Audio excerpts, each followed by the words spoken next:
ప్రార్థన చేసుకుని ప్రారంభించుకుందాం. మహాదేవ, మహోన్నతుడా, నీకు వందనాలైనా సాయంకాల సమయంలో నీ వర్తమానాన్ని పంచుకోగలడానికి మీరు నాకు ఇచ్చిన సమయం కొరకే మహద్భాగ్యాన్ని బట్టి వందనాలు. నోరు తెరిచి నీ మాటలను ప్రకటించగలిగే గొప్ప అవకాశం రావడం మరి సంపద దొరికిన దానికంటే ఎంతో ఉన్నతమైనది. నీ మాటలు నా నోటంట పలకడం, నన్ను ఒక బోరగా వాడుకోవడం, అయోగ్యుణ్ణి, బలహీనుడిని అని నన్ను మరి ఈ సందేశాలని ప్రకటించుకోవడానికి వాడుకుంటున్నారు. ఇందుని బట్టి నీకు వందనాలు. ఇందులో దాగి ఉన్నటువంటి మర్మాలను, సత్యాలను, ఉపోద్ఘాతాలను, పరిచయాలను, ప్రతి విషయాన్ని విడమర్చి చక్కగా నీ పిల్లలకి అర్థమయ్యే భాషలో చెప్పగలిగే కృపను మాకు దయచేయండి. నన్ను బలపరచండి, వింటున్న వారిని జ్ఞాపకం చేసుకోండి. మా అందరికీ కూడా మీ యొక్క ఆత్మీయ మేలుతో నింపి నడిపించమని యేసుక్రీస్తు వారి యొక్క ఉన్నతనామమున అడిగి వారి కొంచెం ప్రార్థిస్తున్నాం తండ్రి, ఆమేన్. ప్రియులారా, గత మనం కొన్ని రోజుల నుంచి, అంటే కొన్ని వారాల నుంచి ఒక సిరీస్ ని మనం నేర్చుకుంటూ ఉన్నాము. దేవుని గురించి మనం మాట్లాడుకుంటూ ఆయన ఏమై ఉన్నాడో, ఆయనలో భక్తి కలిగి ఉన్న మనము, మనకేం తెలుసు, మనకు తెలిసినంత వరకు దీని వెనక ఉన్నటువంటి పూర్తి సందేశాలను మీకు ఇవ్వడం కోసం నేను ప్రయత్నం పడుతున్నాను. మీకు ఉపోద్ఘాతాన్ని చెప్పాను. గత 2 క్లాసుల్లో త్రిత్వం అంటే ఏంటి అనేది పరిచయ భాగంగా వివరించాను. 2వ భాగంలో త్రిత్వము అయినప్పటికీ అందులో అర్థం ఏంటి, బహుళత్వము అనే దాన్ని మీకు పరిచయం చేశాను. బహుళత్వం అంటే ఏంటి అని చూపించాను.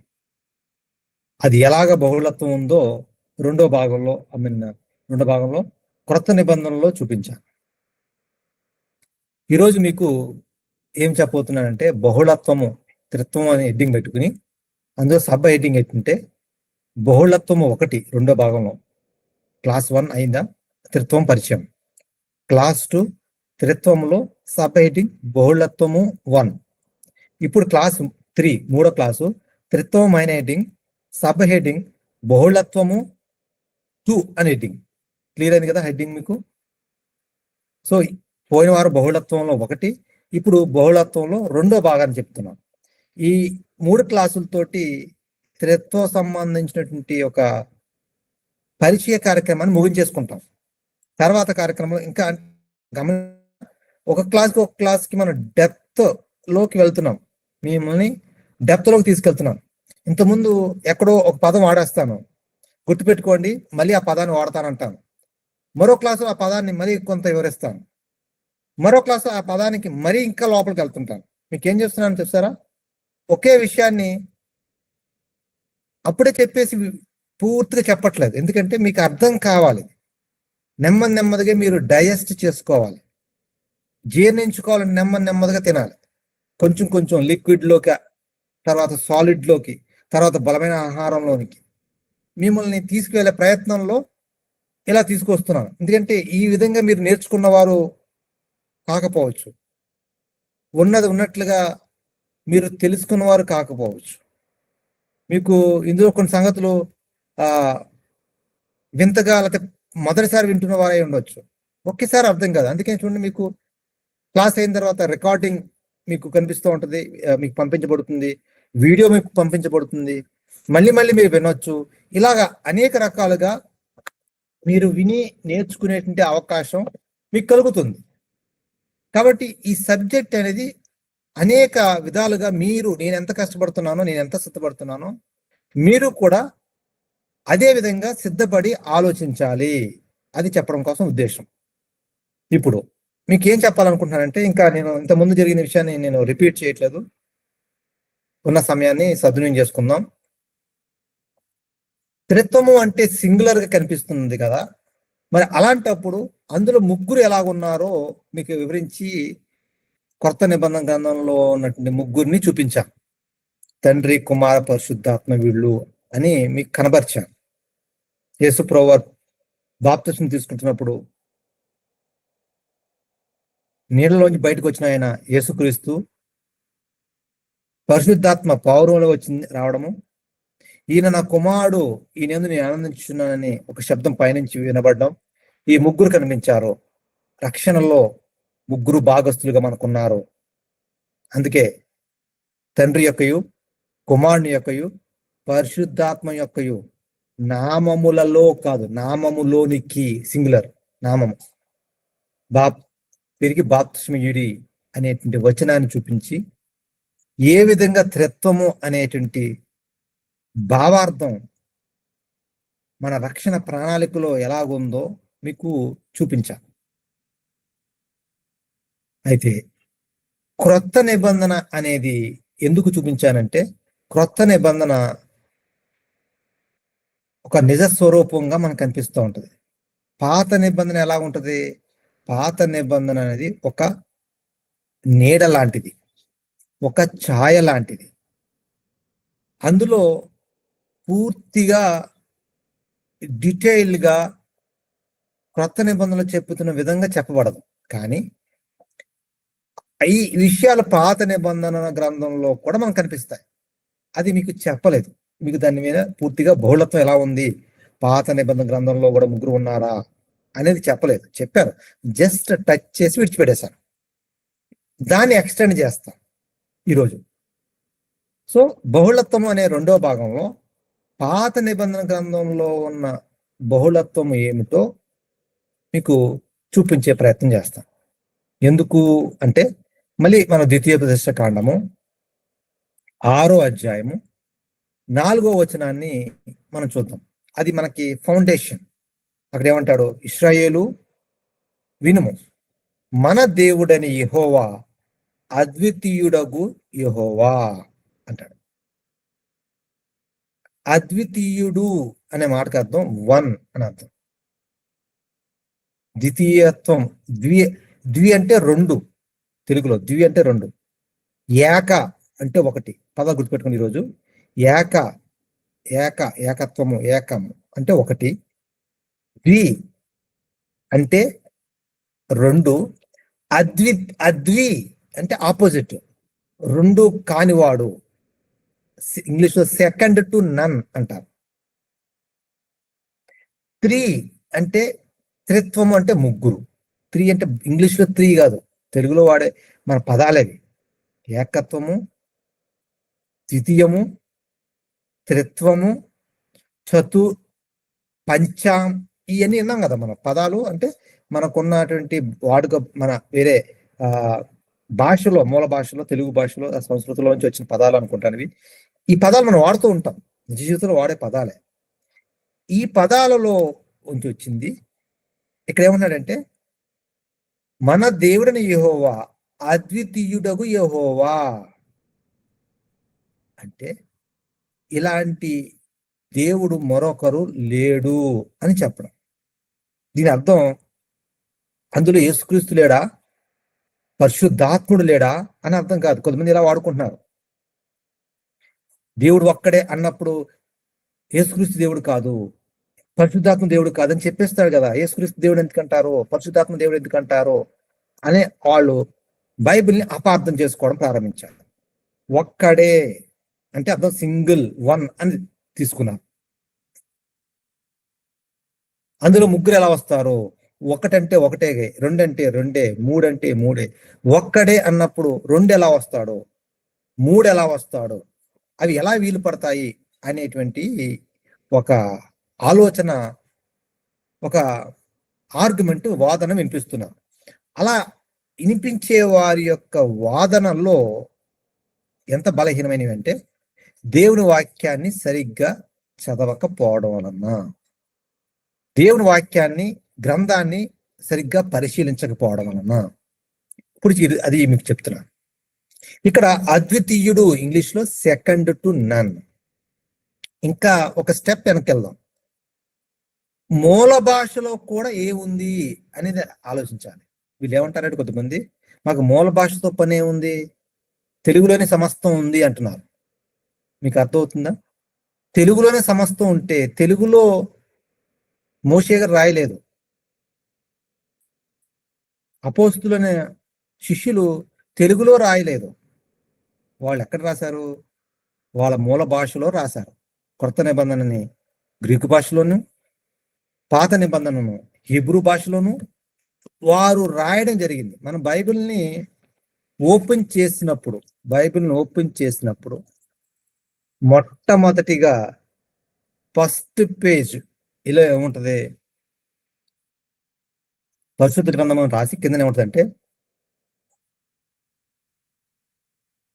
ఒక్క నిమిషము నేను రికార్డ్ పెట్టడం వచ్చాను.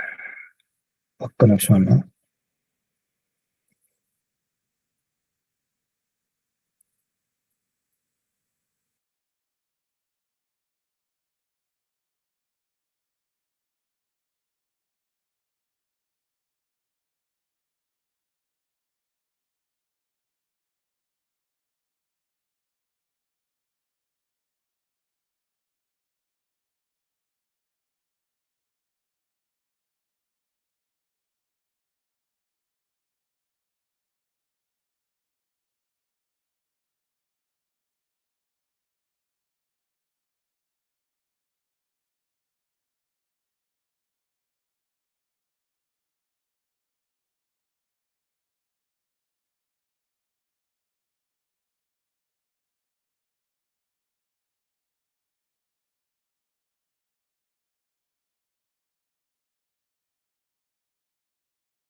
సరే, మీట్లో బైబిల్ గ్రంథము మొదటి పేజీలో మనకేం కనిపిస్తుంది?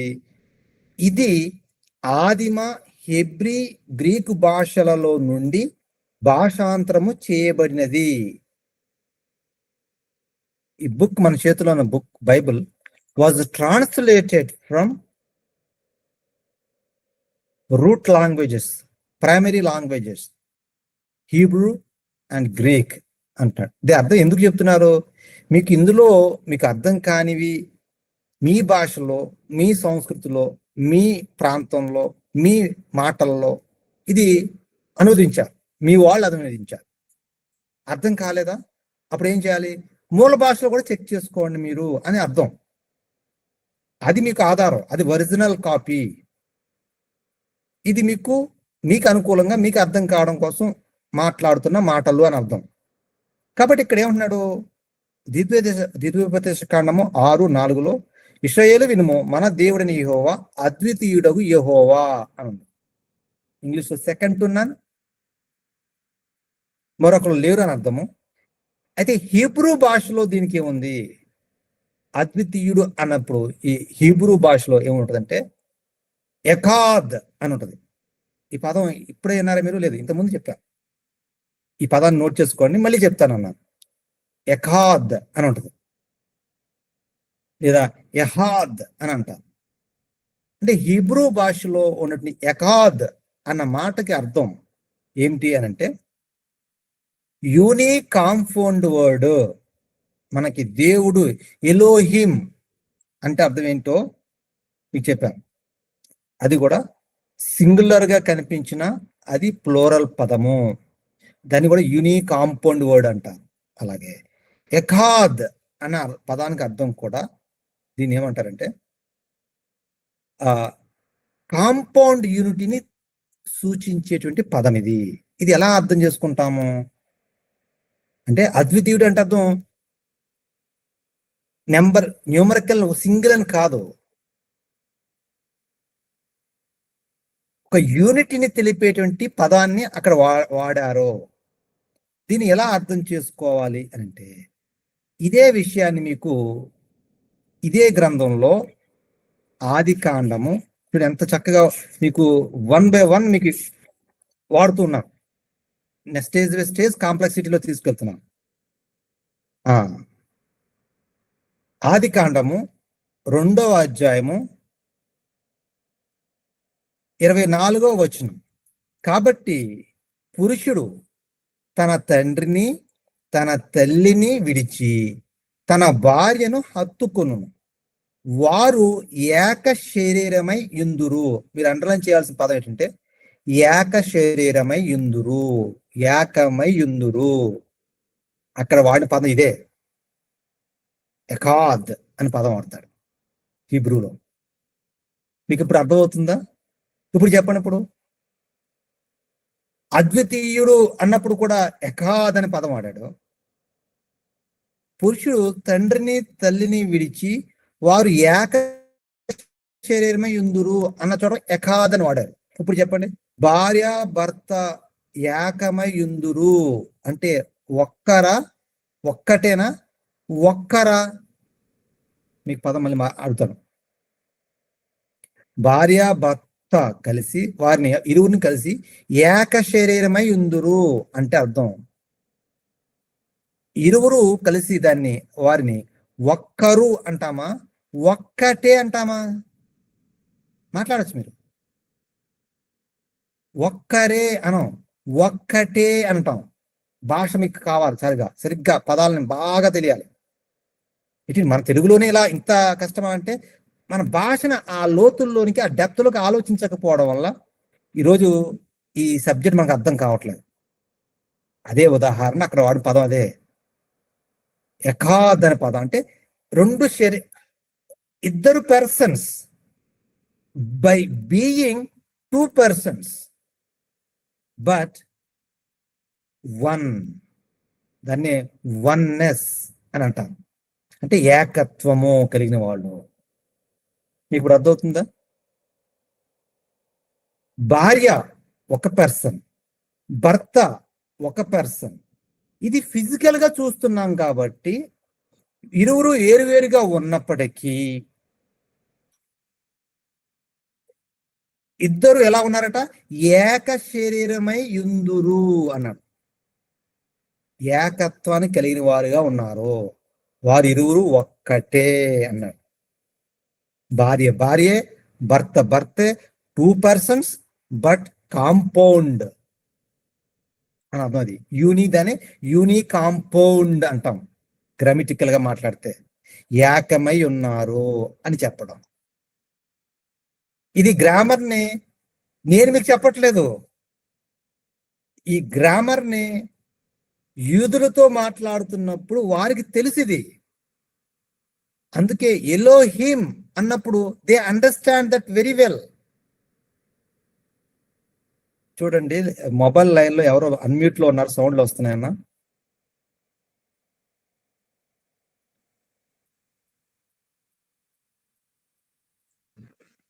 నేను చూస్తాను కంటిన్యూ. సో చూసారా మనం ఎలా వెళ్తున్నాం? ద్వితీయోపదేశ కాండంలోకి వెళ్ళాము, దేవుడు ఒక్కడే అనేది చూసాము. కానీ అందులో ఉన్న ప్లోరాలిటీని, బహుళత్వాన్ని మనం అర్థం చేసుకునే ప్రయత్నం చేస్తున్నాం. దాని మూల భాషలోకి వెళ్ళాము, ఎకాద్ అని చూసాము. ఎకాద్ అంటే యూనికాంపౌండ్ వర్డ్. అది ఏకత్వాన్ని సూచించేది, యూనిటీని సూచించేది. ఇద్దరు లేదా అంతకంటే ఎక్కువ మంది కలిసి ఏకము కలిగి ఉంటే దాన్ని ఎకాద్ అనే పదం వాడతారు. దానికి ఉదాహరణ పని ఆది కాండంలోనే చూసాము. భార్య భర్తలు ఇరువురు ఏక శరీరమై ఉంటారు అన్నప్పుడు ఏ పదమో, అద్వితీయుడు అన్నప్పుడు కూడా అదే పదం వన్ అని అవుతుంది.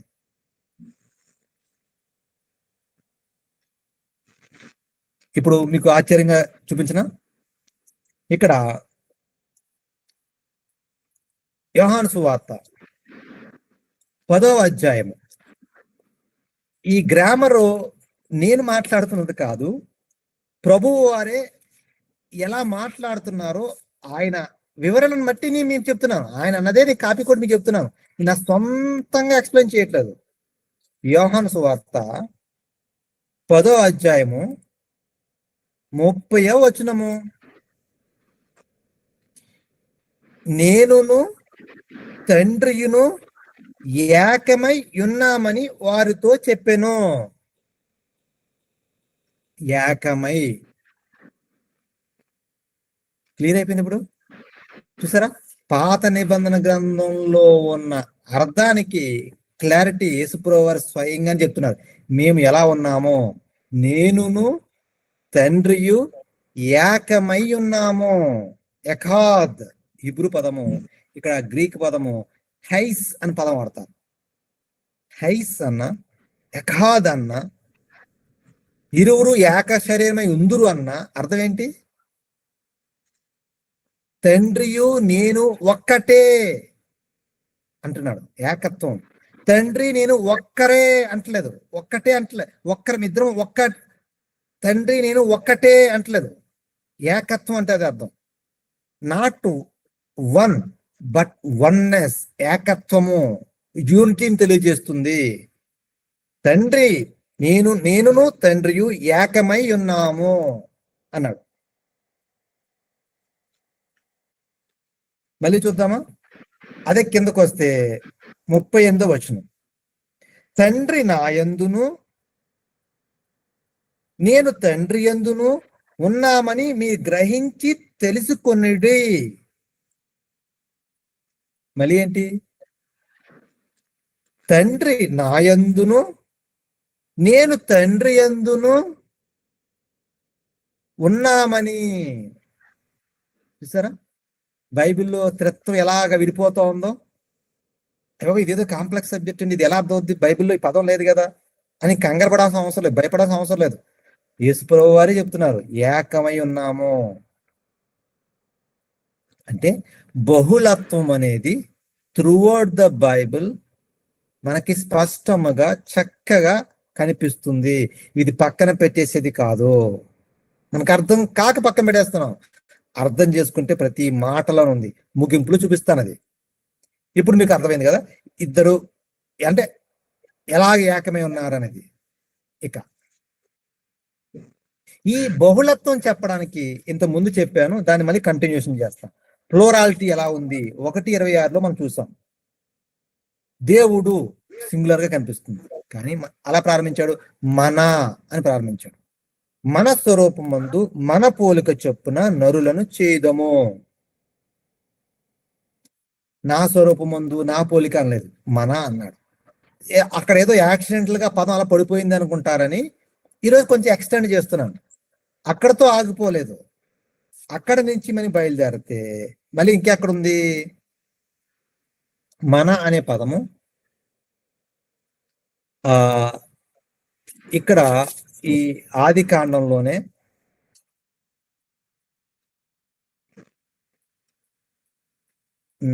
3వ అధ్యాయము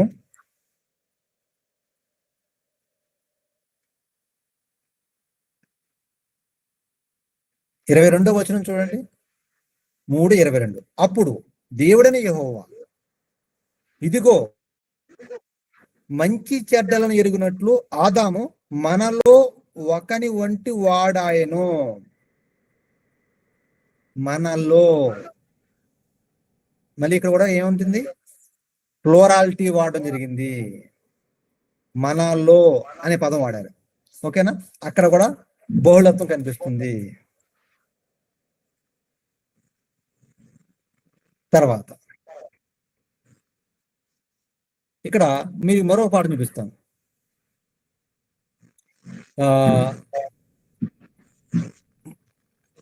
11 ఇదే ఆది కాండం 11:7 వచనం. 11:7 ఏముంది? కనుక ఇది ఎక్కడ భాషలను తారుమారు చేసి సందర్భంలో, వాళ్ళు బాబేలు గోపురం కట్టే సందర్భంలో మాట్లాడిన మాట. అప్పుడు ఏమంటున్నాడు? మనము దిగిపోయి వారిలో ఒకని మాట ఒకనికి తెలియకుండా అక్కడ వారి భాషను తారుమారు చేయడం రండి అని అనుకొనెను. మనము దిగిపోయి, ఇక్కడ మీకు this is much more enough అనిపిస్తుంది. ఎందుకంటే ఇంకెక్కువ అంటే మీకు చాలా సార్లు కనిపిస్తుంది. మనము దిగిపోయి ప్లోరల్ అంటే మనకి అర్థమయ్యే భాషలో అక్కడ దేవుడు అని రాయబడి ఉన్నప్పుడు ఒక్కడు అని అనుకోవడం కాదు, ఒక్కడు అనేటువంటి మాటలో ముగ్గురు ఉన్నారు అనేది ఆది కాండం నుంచి కనిపిస్తుంది. అది మనకి వినిపిస్తుంది. ఆ విధంగా రచించబడింది, గ్రంథస్థం చేయబడింది, దానిని మనం చదువుకుంటూ ఉన్నాము. ఇది ప్లోరాలిటీ, బహుళత్వం. దీన్ని కొంత ఎక్స్టెండ్ చేసి మీకు మరీ చూపిస్తానే. ఇప్పుడు సృష్టి, ఇంతకుముందు ఏం చెప్పాను, దేవుడు అంటే ఎలాగా ఉన్నవాడు అంటే నిత్యుడు అని చూపించాను. తండ్రి అయిన దేవుడు నిత్యుడు, యేసుక్రీస్తు నిత్యుడు, పరిశుద్ధాత్మ నిత్యుడు. నిత్యులుగా ఉన్న వారిని ఏమంటాం? దేవుడు అంటాం. There is nothing other doubt, no doubt at all. ఇప్పుడు మరొకటి సృష్టికర్తగా కూడా చూపించాను. ఇప్పుడు కొంత ఎక్స్టెండ్ చేస్తున్నాను. ఎఫెసీ పత్రిక 3వ అధ్యాయము 9వ వచనం. అక్కడే ఉంటుంది.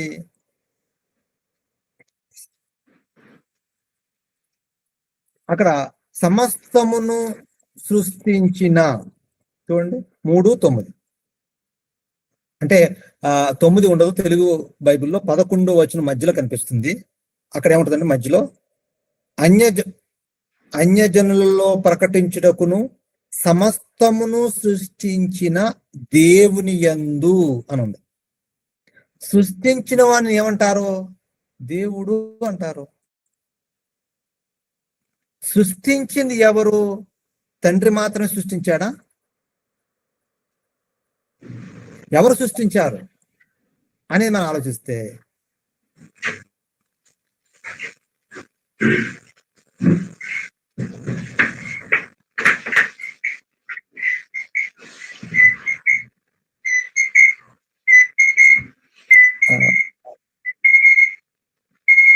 నేను తీసేస్తున్నాను. మీరు కొంచెం అంటే 2 చోట్ల నాయిస్ వస్తుందన్న, రీసౌండ్ వచ్చేస్తుంది. ఓకే. సో ఇక్కడ మనకి ఏమి కనిపిస్తుంది? సమస్తమును సృష్టించిన దేవుని యందు అని వినిపిస్తుంది. అంటే సృష్టించిన వాడు ఎవరు? సృష్టికర్తను ఏమంటాం? దేవుడు అని అంటాం. మరి తండ్రి అయిన దేవుడు ఒక్కడే, దేవుడు అంటే తండ్రే అనుకుంటే సృష్టికర్త ఇంకెవరు ఉండకూడదు, అంతే కదా? ఇంకా మనుషులు కానీ, ప్రవక్తలు కానీ, దేవదూతలు కానీ ఎవరు సృష్టికర్తలు కారు. దేవుడు మాత్రమే సృష్టికర్త. దాన్ని బట్టే చెప్పగలుగుతాం సృష్టికర్త అయితేనే దేవుడు అవుతాడు. మరి ఇంకెవరన్నా ఉన్నారా సృష్టికర్త అంటే? అది కూడా మనం చూసాము. దాన్ని మనం ఈరోజు ఎందుకు చెప్తున్నా అంటే, దీన్ని మీకు కంక్లూడ్ అవ్వడం కోసం చూపిస్తున్నాను.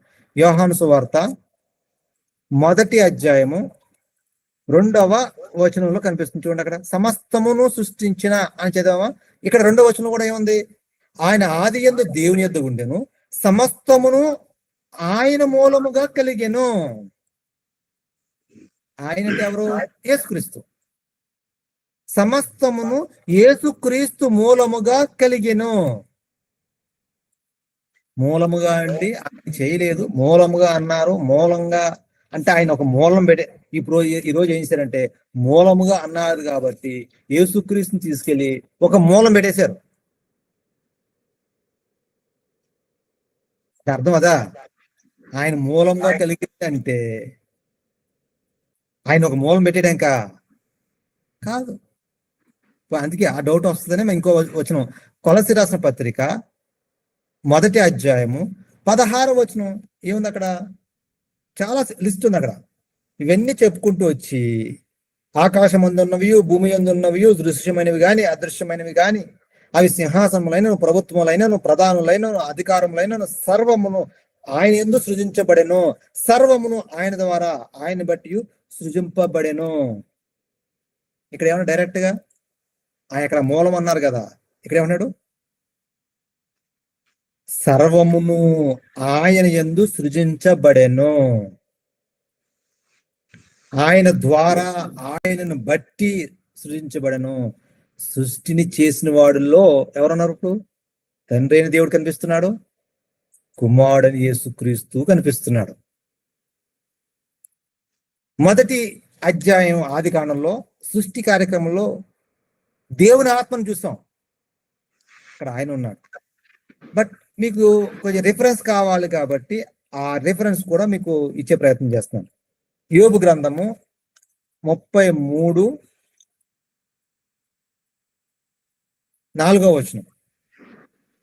దేవుని ఆత్మ నన్ను సృజించెను. దేవుని ఆత్మ అంటే ఎవరో చెప్పాను ఇంతకుముందే. నన్ను సృజించెను అంటే సృష్టి కార్యంలో సృష్టికర్తలుగా ఎవరున్నారు? ఎంతమంది ఉన్నారు? దేవుడు ఆయన తండ్రి కనిపిస్తున్నాడు, కుమారుడైన క్రీస్తు కనిపిస్తున్నాడు, ఆత్మ అయినటువంటి దేవుని ఆత్మ అలాగే పరిశుద్ధాత్మ కనిపిస్తున్నాడు. ఈ ముగ్గురు సృష్టికర్తలైతే ముగ్గురు కూడా దేవుడే. ముగ్గురు దేవుళ్ళైతే వారికి వాడబడిన పదము త్రిత్వము అంటున్నాం. ఆ కాన్సెప్ట్ కి, ఆ భావజాలానికి మనం పెట్టుకున్న పేరు త్రిత్వముగా దాన్ని నిర్వచించుకుని మనం నేర్చుకుంటున్నాము. వాళ్ళు ఎక్కడెక్కడ ఎలా ఎలా ప్రత్యక్షమవుతూ వచ్చారో ఈరోజు మనం చూస్తూ ఉన్నాము. రైట్. ఇప్పుడు దీన్ని మనం ఆది కాండంలోనే మరొక విషయాలు చూద్దాం.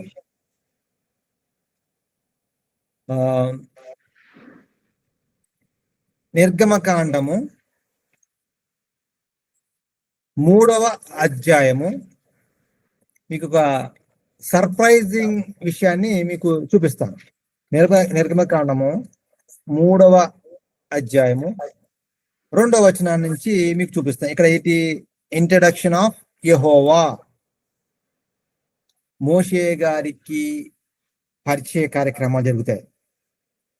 అక్కడ ఎలా వస్తుంది? 2వ వచనంలో, ఒక పొద నడిమిని అగ్ని జ్వాలల్లో యెహోవా దూత అతనికి ప్రత్యక్షమాయను. మీరు గుర్తుపెట్టుకోండి, యెహోవా దూత. రైటా? గుర్తుపెట్టుకోండి. ఇక్కడ తర్వాత ఆ పొదల్లో అగ్ని జ్వాలలో ఆయనకి ప్రత్యక్షమైతే అలా చదువుకుంటూ కిందకు వస్తే 4వ వచనం, దానిని చూచుటకు అతడు ఆ తొట్టు వచ్చుట యెహోవా చూసెను. మొదట ఏం ప్రారంభించబడింది? యెహోవా దూత. తర్వాత అక్కడి నుంచి ఎలా ఎలా మారిపోయింది? దూత కట్ అయింది, యెహోవా అన్నాడు. ఆ తర్వాత యెహోవా చూసెను. తర్వాత దేవుడు ఆ పొద నడుము నుండి, తర్వాత ఏముంది? ఇప్పుడు దేవుడు అనే పదం వాడబడింది. ఇంతకే ఎవరైనా? 6వ వచనం, మరియు ఆయన, నేను నీ తండ్రి దేవుడను, అబ్రహాము దేవుడను, ఇస్సాకు దేవుడను, యాకోబు దేవుడని చెప్పగా మోషే తన ముఖమును కప్పుకొని దేవుని వైపు చూడ వెరచెను.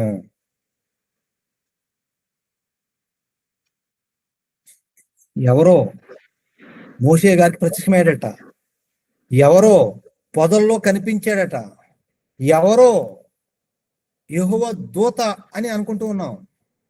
ఎవరు యెహోవా దూత? మికాయేలా? గబ్రియేలా? అలా చూసుకుంటూ వస్తే కిందనే ఉన్నాడు యెహోవా దూత, యెహోవా కిందన దేవుడను అంటున్నాడు. అంటే పొదల్లో కనిపించి మోషే గారినితో మాట్లాడి తననితో సంభాషించినది ఎవరని కనిపిస్తుంది అక్కడ? యెహోవా. మీరు ఇక్కడ గుర్తుపెట్టుకోండి. ఇంతకీ యెహోవా అంటున్నాడు కదా, ఇంతకీ యెహోవా అంటే అర్థం ఏమిటి? అది మనం చూడాలి. Jehovah, okay, right, all right, fine. ఇంతకీ యెహోవా అంటే ఏంటి? అక్కడ మోషే గారు అడుగుతారు. 3:13లో ఏమంటారంటే, వారు ఆయన పేరేమని అడిగిన యెడల వారితో నేనేం చెప్పాలి?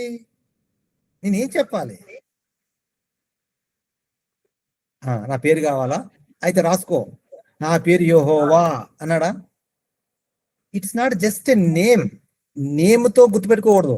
ఆ పేరుకున్న అర్థం ఏంటో అది మనకు తెలియాలి. ఏమని చెప్తున్నాడు? అందుకు దేవుడు, ఇంతవరకు దేవుడు అన్నాం కదా. ఎవరు ఆ దేవుడు అంటే ఎంతో ఒక లక్షణం చెప్తున్నాడు. అందుకు దేవుడు, నేను ఉన్నవాడను అను వాడనై ఉన్నానని మోషేతో చెప్పాను. మోషేతో మాట్లాడుతూ తన యొక్క ఉనికిని తెలియజేసుకుంటూ తన యొక్క అర్థాన్ని చెప్తున్నాడు. ఎవరు నీవు, నీ పేరు ఏంటంటే తన యొక్క పర్సనల్ నౌన్ కాకుండా తనకున్న ఎగ్జిస్టెన్స్, తన ఉనికిని చెప్తున్నాడు. ఏంటి ఉనికి అంటే, నేను ఉన్నవాడను. ఎప్పటి నుంచి ఉన్నవాడను? అదే ఇంతకుముందు చూసాం, నిత్యుడు అంటారు దాన్ని. ఎల్లప్పుడూ ఉండేవారిని, ఎల్లప్పుడూ ఉండే వాళ్ళను ఏమంటారు? నిత్యుడు అంటారు. సదాకాలం ఉండేవారిని నిత్యుడు అంటారు. నిన్న, నేడు, రేపు నిరంతరము ఏకరీతిగా ఉండేవారిని నిత్యుడు అని అంటారు. అలా ఉండేవారిని దేవుడు అంటారు. అలా ఉండేవాళ్ళు ఒక్కడే ఉంటారు, దేవుడు తప్ప ఎవరు అలా ఉండరు. నేను ఈ పేరు ఏంటంటే తన అర్థం చెప్తున్నాడు. నేను ఉన్నవాడను అంటున్నాడు అంతే. నేను ఉన్నవాడను. యెహోవా అనే మాటకు అర్థం మీరు ఏం గుర్తుపెట్టుకోవాలి? పేరు కాదు, యెహోవా అనగా ఉన్నవాడు అనే విషయం గుర్తుపెట్టుకోవాలి. ఇప్పుడు ఇది ఒక ప్రశ్న వేస్తాను. ఇప్పుడు ఎంతమంది యెహోవాలు ఉన్నారు? అదిగో 2 యెహోవాలు ఉన్నారంట. అదిగో 3 యెహోవాలు ఉన్నారంట. బైబిల్లో 2 యెహోవాలు ఉన్నారా, 3 యెహోవాలు ఉన్నారా అనే కౌంటర్ క్వశ్చన్ వస్తుంది. ఎందుకు? యెహోవా అన్న మాటకి అర్థం వాడకపోవడం వలన. యెహోవాలు ఎంతమంది ఇప్పుడు చెప్పండి? ఇప్పుడు ఒక్కడేనా? 2రా? 3రా? యేసుక్రీస్తు ఉన్నవాడైతే యేసుక్రీస్తు కూడా యెహోవాయే. పరిశుద్ధాత్ముడు ఉన్నవాడైతే, పరిశుద్ధాత్ముడు నిత్యుడైతే పరిశుద్ధాత్ముడు కూడా యెహోవాయే. యెహోవా మాటకు అర్థం ఏంటి? ఉన్నవాడు. ఉన్నవాడుని యెహోవా అయితే యేసుక్రీస్తు యెహోవాయే, తండ్రి యెహోవాయే, పరిశుద్ధాత్మ కూడా యెహోవాయే. ఇందులో అభ్యంతరం ఏముంది? అదిగో 3 యెహోవాలు ఉన్నారా, 2 ఉన్నారా? నువ్వు 2, 3 అనేస్తావేంటి? బైబిల్లో ఉందా అలాగా? కంగారు పడాల్సిన చూపిస్తాను. మనకు ఫస్ట్ అర్థం, బేసిక్స్ తెలియాలి. ఇక్కడ నేను ఉన్నవాడను అన్నాడు కదా. ఫస్ట్ యెహోవా దూతతో ప్రారంభమైంది, చివరికి తన లక్షణం, తన గురించి, తన అడ్రస్ ఏం చెప్పుకున్నాడు? ఉన్నవాడను అన్నాడు. యోహాను సువార్త 8వ అధ్యాయము 58వ వచనం చూపిస్తాను. ఇక్కడ నుంచి మళ్ళీ యోహాను సువార్తకి వెళ్తున్నాం. మనకు బలమైన పునాది యోహాను సువార్తే. ఎందుకు చెప్పాను యోహాను సువార్త ఎందుకు రాయబడిందని చెప్పాను? ఎవరైతే యేసుక్రీస్తుని తక్కువ చేసి చిన్నవాడుగా మాట్లాడుకొని, మనుష్యుడు మాత్రమే, మనుష్య కుమారుడు మాత్రమే, యోసేపు కుమారుడు మాత్రమే, మన ముందు పుట్టి పెరిగినవాడు మాత్రమే అనుకుంటూ, ఈయన ప్రవక్త మాత్రమే, ఈయన దేవుడు కుమారుడు మాత్రమే, ఇలా చిన్నగా అంటున్న వారిని నోరు మూయించడం కోసం రాయబడిన సువార్త, ఆఖరి సువార్త యోహాను సువార్త. కాబట్టి అక్కడే ఏం జరుగుతాయి. ఎక్కడి నుంచి ప్రారంభించాడు? ఆది యందు వాక్యం ఉండెను, వాక్యము దేవుని యొద్ద ఉండెను, వాక్యము దేవుడే ఉండెను. అక్కడి నుంచి ప్రారంభించాడు యేసుక్రీస్తు గురించి. ఎలా ఉన్నాడు అని చెప్తూ వచ్చాడు ప్రతి వచనాల్లో కూడా. నేనును తండ్రియు ఏకమై ఉన్నాము అన్నాడు. ఇప్పుడు ఏమంటాడు చూడండి, 8:58 యోహాను సువార్త 8:58. యేసు, ఎందుకంటే ఇక్కడ యూదులు ముందు 56 నుంచి చదువుతాను, అప్పుడు అర్థమవుతుంది. 56లో ఏముంది? మీ తండ్రి అయిన అబ్రహాము నా దినము చూతునని మిగుల ఆనందించను, అది చూచి సంతోషించాను అని. అందుకు యూదులు, నీవింకను 50 సంవత్సరమైన లేవే, నీవు అబ్రహామును చూచావా అని ఆయనతో చెప్పగా, after all not even 50 years old, you are very very very younger to Abraham. Abraham ఎక్కడ, నువ్వెక్కడ? అబ్రహాం మాకు తండ్రి, అబ్రహాము మా విశ్వాసులకు తండ్రి, అబ్రహాం పిల్లలు మేము. నువ్వేంటి అబ్రహాముని నువ్వు చూశానంటున్నావు? అసలు నిన్ను చూడాలని అబ్రహాము ఆతురపడ్డాడు అంటున్నావు ఏంటి? నువ్వు ఆఫ్టర్ ఆల్ కదా అన్న మాటలకి అయ్యో నేను నోరు జారానా? నా ఉద్దేశం అది కాదన్నాడా? వాళ్ళు ప్రశ్నిస్తే ఆ ప్రశ్నకి మరింత స్ట్రాంగ్ కౌంటర్ వస్తున్నాడు. చూడండి ఏమంటున్నాడు, ఇక్కడే కాదు, యోహాను సువార్త అన్ని చోట్ల అదే ఉంటుంది. ఆయన మాట్లాడే విధానం అంతా స్ట్రాంగ్ కౌంటర్ ఇచ్చుకుంటూ వెళ్తుంటాడు. ఏమంటాడు అక్కడ 58 యేసు అబ్రహాము పుట్టక మునిపే నేను ఉన్నానని మీతో నిశ్చయముగా చెప్పుచున్నాను అనేను. మీకు ఇప్పుడు వెలిగిందా బల్బ్? నేను ఉన్నాను అంటున్నాడు అక్కడ. అబ్రహాము నన్ను చూశాడు, అబ్రహాముని నేను చూశాను, స్వప్నంలో చూశాను, దర్శనంలో చూశాను అంటలేదు. అసలు అబ్రహాము ముందు ఉన్నావా అంటున్నామండి. అబ్రహాము ముందు వెనక కాదు, అసలు నేను ఉన్నవాడు అంటున్నాడు అక్కడ. నేను ఉన్నాను అంటున్నాడు. నేను ఉన్నాను అన్న మాట ఇప్పుడు ఎక్కడ చూసాము? అక్కడే చూసాం. నిర్గమకాండము 3:14 రెఫరెన్స్ చేసుకోవాలి. నేను ఉన్నవాడను అన్నాడు అక్కడ. ఉన్నవాడు అయితే అబ్రహాము కాలంలో కూడా ఉన్నాడా? ఉన్నాడు. ఉన్నవాడు. మత్తయి సువార్త 28వ అధ్యాయం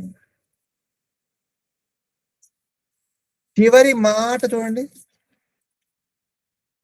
28 చివరి మాట శిష్యులకు చెప్తూ 20 వచనం 28:20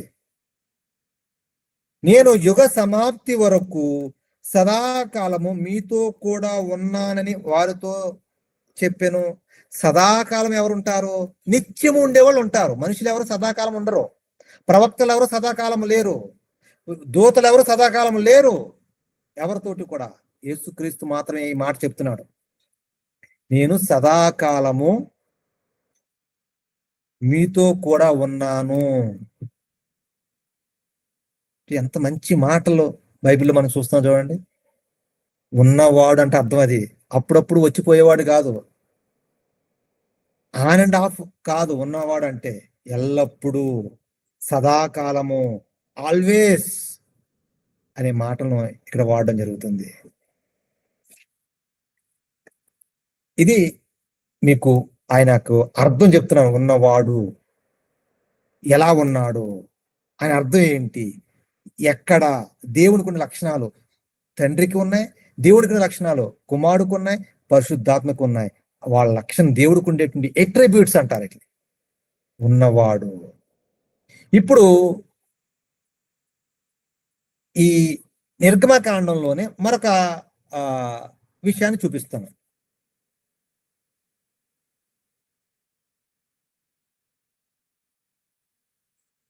మీకు ఇంతవరకు నిర్గమకాండం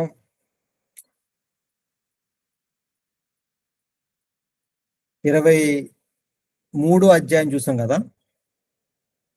ఇప్పుడు 19-24 కూడా చూపిస్తాను మీకు. ఇంతకుముందు యెహోవాలు ఇద్దరు చూపించిన తర్వాత మీరు కొంచెం కంగారు పడతారు. అనేది సడన్ గా ఈయన అన్నిటి ఇద్దరు యెహోవాలు అంటున్నాడు, బైబిల్లో ఉందా, అదేం బోధా అని కంగారు పడే అవకాశం ఉంది. కాబట్టి అలా కంగారు పడే వాళ్ళ కోసం నేను చెప్తానన్నాను కాబట్టి అది చూపిస్తాను.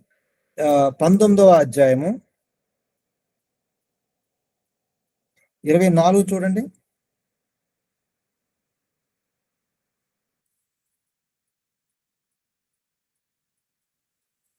ఉమ్. 19 అక్కడ మీకు ఇక్కడ ఈ సొదొమ గొమొర్రా సందర్భంలో జరిగినటువంటి విధి, సొదొమ గొమొర్రా కాలంలో దాన్ని ఏ విధంగా నాశనం చేశారు, ఎవరు ఏంటి అనేది మనకి తెలిసిన సందర్భం. ఆ సందర్భంలో 24 చూస్తున్నాం.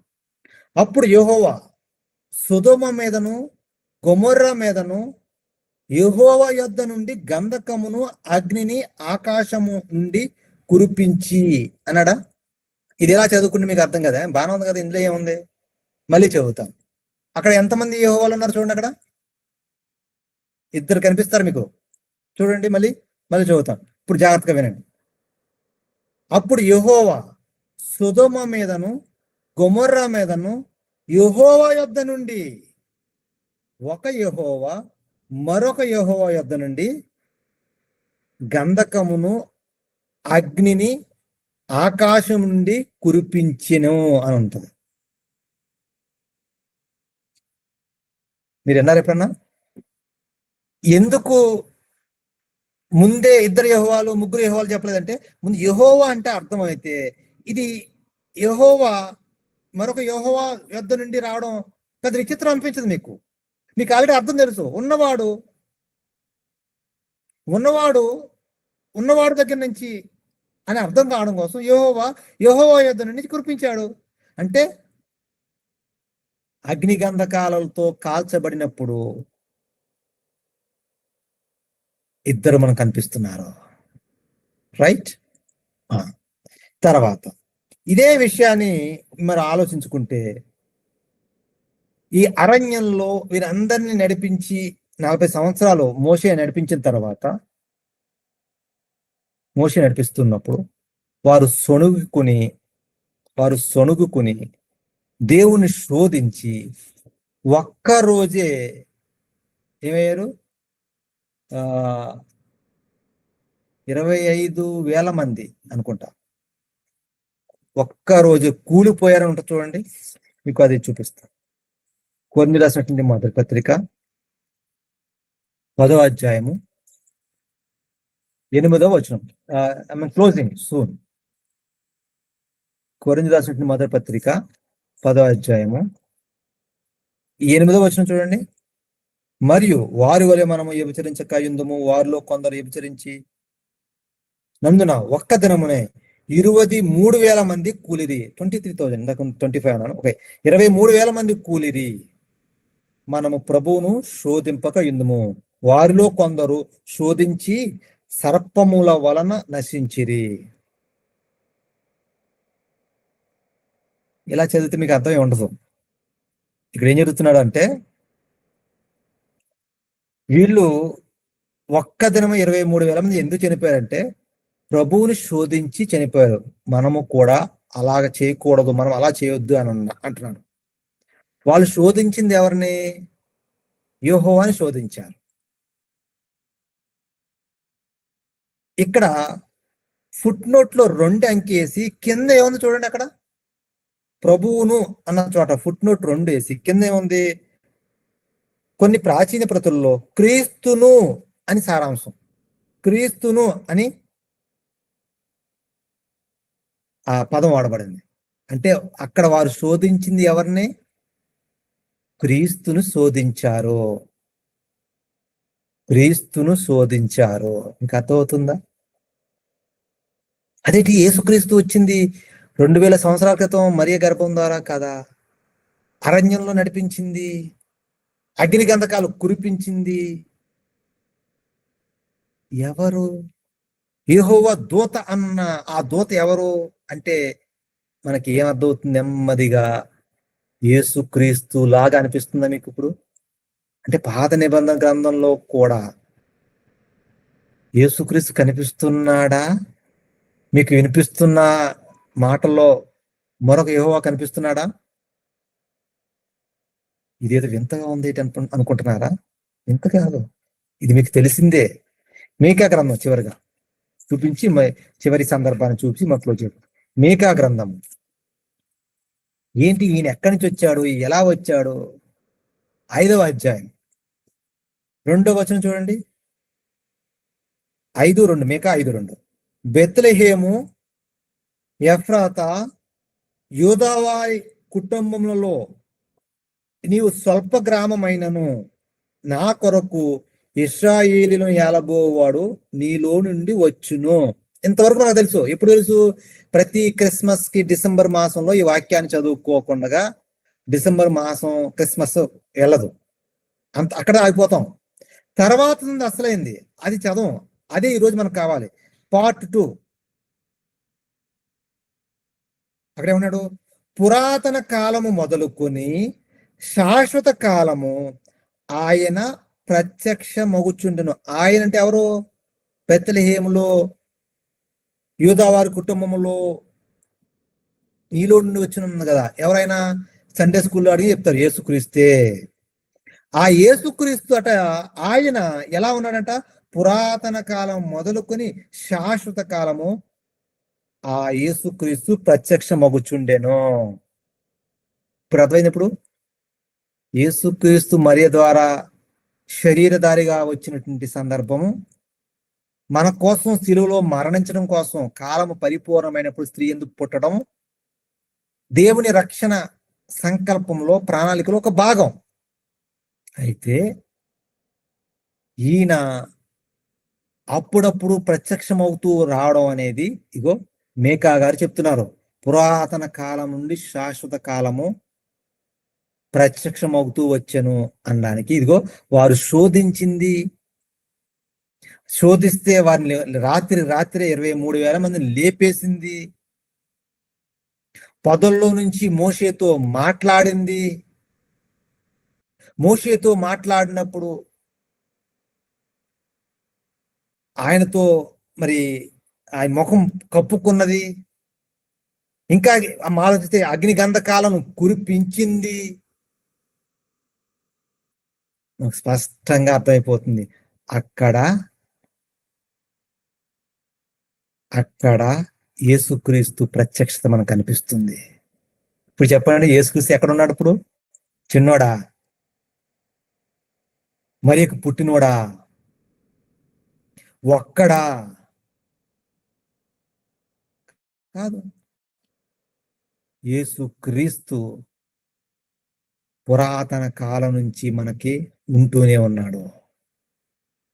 ప్రియమైన దేవుని పిల్లారా, ఇప్పుడు ఆలోచిస్తున్నారా? ఇప్పుడు మీకు ఒక సింపుల్ మర్మాన్ని, ఒక సీక్రెట్ చెప్పి క్లోజ్ చేసేస్తా. మనం ఏమి ప్రారంభించాం?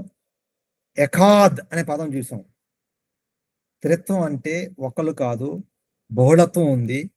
ఆ బహుళత్వంలో ఉన్న వాళ్ళు ఒక్కొక్కరు ఎవరో ఎలాంటి వాళ్ళో వాళ్ళకున్న లక్షణాలు చెప్పుకుంటూ వచ్చి మీకు వివరించుకుంటూ వచ్చిన తర్వాత, స్త్రీ పురుషులు అంటే పురుషుడు తల్లి తండ్రిని విడిచి వారు భార్యను హత్తుకుంటారు, వారు ఏక శరీరమే ఉంటారు అన్నది మనం నేర్చుకున్నాం. That is the essence of a family. మీకు అర్థమైనప్పుడు ఎసెన్స్ అంటే అర్థమైనప్పుడు చాలాసార్లు పదం వాడుతున్నాయి. ఎసెన్స్ అనే పదం భార్యాభర్తల యొక్క ఎసెన్స్, సారాంశం, ఆ స్వభావం ఏంటంటే అది ఏక శరీరమే ఉండురు. ఇప్పుడు ఎఫెసీయుల పత్రిక 5వ అధ్యాయము 32వ వచనం చూడండి. ఈ మర్మము గొప్పది. ఏం మర్మము? పైన అంతా చెప్పుకుంటూ వస్తాడు. ఏంటి? సంఘం గురించి మాట్లాడతాడు 31వ వచనం నుంచి. ఈ హేతువు చేత పురుషుడు తన తండ్రిని తల్లిని విడిచి తన భార్యను హత్తుకొనును, వారిద్దరూ ఏక శరీరమగుదురు అని చెప్పి, ఈ మర్మము గొప్పది. ఏ మర్మము? అయితే నేను క్రీస్తును గూర్చియు సంఘమును గూర్చియు చెప్పుచున్నాను. ఏటా మర్మము? భార్యాభర్తలుగా ఉండే ఈ మర్మము కేవలము ఇద్దరు స్త్రీ పురుషుల చేసి ఏదో తన రూపంతో తన పోలికతో చేసేయడం కాదట. ఈ ఇరువురిని యొక్క మ్యారేజ్, వివాహ బంధం అనేది దాంట్లో ఎవరున్నారు? క్రీస్తు సంఘము అనే మర్మం దాగి ఉంది అంటున్నాడు. అది అనాది కాలంలోనే ఉంది. అనాది కాలంలోనే వారు ఏక శరీరమై ఉదురు అని చెప్పడంలో ఉన్న రహస్యం ఏంటంటే అప్పుడు అర్థం కాలేదు, ఎవరికి అర్థం కాదు. ఈ యొక్క లివింగ్ పారాబోలా అంటాం. మనం చూస్తున్నటువంటి లైవ్ పారాబోలా ఉపమానం ఏంటంటే, క్రీస్తు తన సంఘమును కోసం ఎలాగైతే ప్రేమించి తన కోసం ప్రాణం పెట్టాడో, సంఘము అనే వధువుకి వరుడు ఎవరు? యేసుక్రీస్తు. ఈ మర్మాన్ని ఎక్కడ పెట్టాడు? నాడు ఆదాము అవ్వలు ఏక శరీరమయ్యారా, అక్కడ పెట్టాడు. చూసారా? యేసుక్రీస్తు సంఘాన్ని ప్రేమించడం అనే ఆ గొప్ప మర్మం వెనకాల ఆది కాండంలోనే పునాది పడింది. దాన్ని వివరించడం కోసం ఫిలిప్పీయులకు రాసిన పత్రికలో, ఆ విషయాన్ని ఇంకా టైం అయింది చెప్పించట్లేదు, జస్ట్ చదివి వినిపిస్తాను. ఫిలిప్పీయులకు రాసిన పత్రికలో దేవుడు పౌలు అంటాడు, 2:8 అంటాడు, ఆయన దేవుని స్వరూపము కలిగిన వాడై ఉండి దేవునితో సమానముగా ఉండుట విడిచిపెట్టకుండా భాగ్యమని ఎంచుకొనలేదు అంటాడు. దేవునితో సమానంగా ఉన్న ఆయన ఆ మహిమను విడిచిపెట్టేసి కిందకి, భూమి మీదకి ఎందుకు వచ్చాడు? తన సంఘాన్ని ఏర్పరచుకోవడం కోసం. పురుషుడు ఏం చేస్తున్నాడు? తన తండ్రిని తల్లిని విడిచిపెట్టి భార్యను హత్తుకుంటున్నారు. ఈరు ఏకశర్యం అవుతున్నారు. యేసుక్రీస్తు ఏం చేశాడు? తండ్రితో సమానంగా ఉన్న ఆయన తండ్రిని విడిచిపెట్టి, తన మహిమని విడిచిపెట్టి, సమానత్వాన్ని విడిచిపెట్టి మన అందరి కోసం, మన కోసం సిలువలో మరణించి ప్రాణం పెట్టిన వాడిగా యేసుక్రీస్తు కనిపిస్తున్నాడు.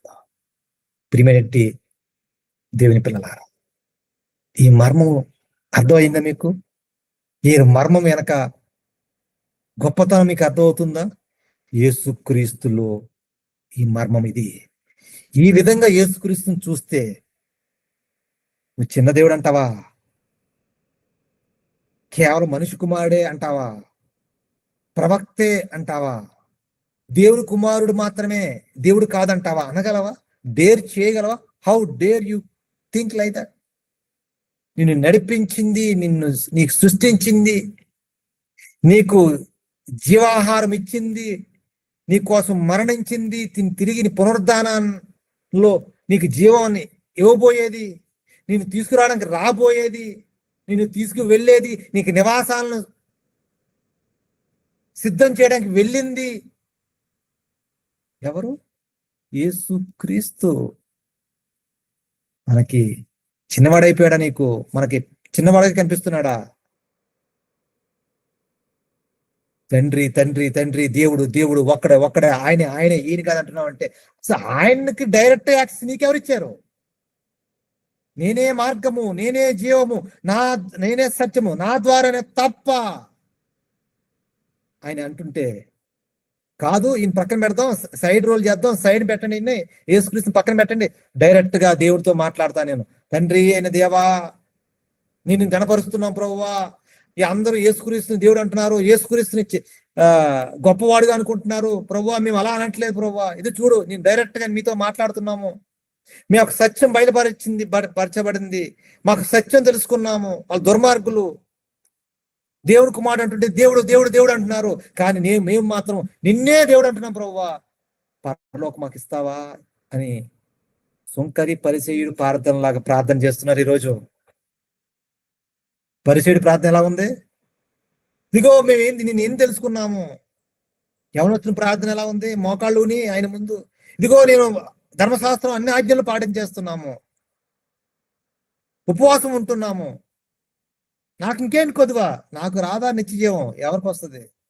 ఇప్పుడు అదే అంటున్నారు చాలా మంది. యేసు దేవుని కుమారుడు ఒప్పుకుంటున్నాము, నిత్యం మాకు రాకపోతే మీకు వస్తుందా? మీకు రాదు, మాకే నిత్యం అంటున్నారు. అబ్బా, యేసు దేవుని కుమారుడు అంటే నిత్యం వచ్చేస్తుందా? ఎక్కడుంది అలాగా? దయ్యాలు కూడా అన్నాయి, సర్వోన్నతుడు దేవుడు కుమారుడా అన్నాయి. అంటే నిత్యం దయ్యాలు కూడా ఇచ్చేస్తాడు దేవుడు? దేవుడు ఒక్కడే నమ్ముతున్నావా? దేవుడు ఒక్కడే నమ్మటం మంచిదే, దయ్యాలు నమ్మి వణుకుతున్నా, అవి కూడా దేవుడు ఒక్కడే అంటున్నాయి, అవి కూడా యేసుక్రీస్తు దేవుడు కుమారుడు అంటున్నాయి. నిత్యం దయ్యాలకు వచ్చేస్తుందా? సరే, ఎంత ఇల్లాజికల్ గా మాట్లాడుతున్నారో. అంటే సత్యం తెలియకపోవడం వల్ల, దాని లోతుల్లోనికి వెళ్ళకపోవడం వల్ల, దాన్ని అర్థం చేసుకోకపోవడం వల్ల ఆది కాండ నుంచి యేసుక్రీస్తు కనిపిస్తూనే ఉంటాడు. మనసు పెట్టి చదవగలిగితే అదే త్రిత్వము, అదే బైబిల్లో మనకు తెలపబడిన దేవుని తత్వము, అదే వాక్యము ప్రకటించిన సత్యము. దానికి మించింది ఏది కూడా అబద్ధం. సదాకాలము మనతో తోడై ఉన్నటువంటి దేవుని కుమారుడుగా మనకు ప్రత్యక్షమైనటువంటి, పురాతన కాలం నుంచి శాశ్వత కాలం వరకు ఉన్నవాడు, వన్ అండ్ ఓన్లీ తండ్రి పంపించిన అద్వితీయ దేవుని కుమారుడు యేసుక్రీస్తు. ఆయన ఎందుకు నమ్మకించడం అంటే కేవలం నోటితో అనడం కాదు, ఆయనకి విధేయత చూపించడం, ఆయన మాటలను మన జీవితాల్లో నెరవేర్చడం, ఆయన సువార్తను లోబడడం, ఆయన ప్రాణ త్యాగాన్ని గుర్తించడం, ఆయనకు భయపడి ఆయనను లోబడి ఆయనను ప్రభువుగా, రక్షకుడుగా, దేవుని కుమారుడుగా, దేవుడిగా అంగీకరించి లోబడడమే నువ్వు చేయాల్సినటువంటి విధి. అలాగా దేవుడు మనతో మాట్లాడిన విషయాలను బట్టి దేవునికి వందనాలు తెలియజేద్దాం. విన్న విషయాలు దేవునికి కృతజ్ఞతలు అర్పిద్దాం. ఈ మాటలు దేవుడు మన ఎన్నికల్లో దీవించిన కాక రాబోతున్న కాలంలో అసలు సందర్భంలోకి వెళ్తాం. యేసుక్రీస్తు అంటే ఎవరో, అసలు ఆయనలో వచ్చినటువంటి అసలు మరొక కోణాన్ని రాబోతున్న కాలంలో చూద్దాం. ప్రార్థన చేసుకుందాం. మహాదేవ, మహోన్నతుడా, నీకు వందనాలు నాయన. ఈ మాటలు విన్న కొలది, నేర్చుకుంటున్న కొలది, ఆలోచిస్తున్న కొలది ఎంత గొప్ప ఉన్నతమైన మాటలు మాకు కనబరుస్తున్నారు తండ్రి. నువ్వు ఉన్నవాడుగా, సృష్టికర్తవుగా, నిత్యుడుగా నీ యొక్క ఎట్రిబ్యూట్స్ చూసినప్పుడు, నీ లక్షణాలను చూసినప్పుడు మమ్మల్ని మేము తగ్గించుకుని, మేము బలహీనమని, మేము అజ్ఞానులమని, మేము నీ ముందు నిలబడడానికి, నీ పేరు మా పెదాల నుంచి ఉచ్చరించడానికి సరిపోమని అంగీకరిస్తూ అయ్యా మాకు నేర్పిన ఈ మాటలు మాలో ఫలింపచేసి సత్యాన్ని బయలుపరిచిన మీరు మమ్మల్ని బలపరిచి నిలబట్టి ఇంకనూ బాగా అర్థం చేసుకునే కృపను మాకు కురిపించి నడిపించమని యేసుక్రీస్తు వారికి ఉన్నత నామం అడిగి వేడుకొంచు ప్రార్థిస్తూ నామ తండ్రి, ఆమేన్. తండ్రి అయిన దేవుని ప్రేమ, కుమారుడైన క్రీస్తు కృప, పరిశుద్ధాత్మనికి అన్యోన్య సహవాసం ఇప్పుడు ఎల్లప్పుడూ సదాకాలం తోడు నేడు నడిపించును గాక. ఆమేన్. అందరికీ వందనాలు. ప్రియమైన దేవుని పిల్లలారా, ఇప్పటి వరకు త్రిత్వం అనేటటువంటి పదంలో దాగి ఉన్నటువంటి అపూర్వమైన అమూల్యమైన సందేశాలను, యేసుక్రీస్తు వారికి ఉండవలసిన పరిశుద్ధతను మరి ఆయనకి చెందకుండా లేదు, చెందవలసినదేనని సందేశం తెలియచెప్పబడింది. ఆ పరిశుద్ధతలో భాగంగానే విన్నటువంటి వాళ్ళారా, మీకు ఈ పాఠం అర్థం కాకపోతే వాట్సాప్ గ్రూపుల్లో ఉంది, ఖచ్చితంగా యూట్యూబ్ లైవ్లో ఉంది. ఆ తర్వాత డ్రాప్ చేస్తున్నాం, మరలా రిపీట్ చేసి వినటానికి ప్రయత్నం చేయండి. మరలా వినండి, మరలా విని ఈ సబ్జెక్టుని జాగ్రత్తగా స్టడీ చేసుకోండి. మంచి సందేశాలను దేవుడు అందిస్తున్నందుకు పరమందున్న తండ్రి అయిన దేవునికి సదా రుణపడి బ్రతుకుతూ, మరి ఈ అంశాన్ని ఆయన ఆత్మ సాయంతో వర్ణాత్మకంగా మనకు అందించిన వీళ్ళు గణేష్ అన్న గారికి 3 ప్రసార మాధ్యమాల ద్వారా నా నిండు వందనాలు తెలియజేసుకుంటాను. అలాగే కుడి వచ్చిన వాళ్ళరా, మీకును నా శుభములు తెలియజేసుకుంటూ సమాధానంగా పడకలు చేరుకోండి. దేవుడు మిమ్మల్ని మీ కుటుంబాలు దీవించుకున్నాక అందరికీ వందనాలు, దేవునికి స్తోత్రములు. సెలవు.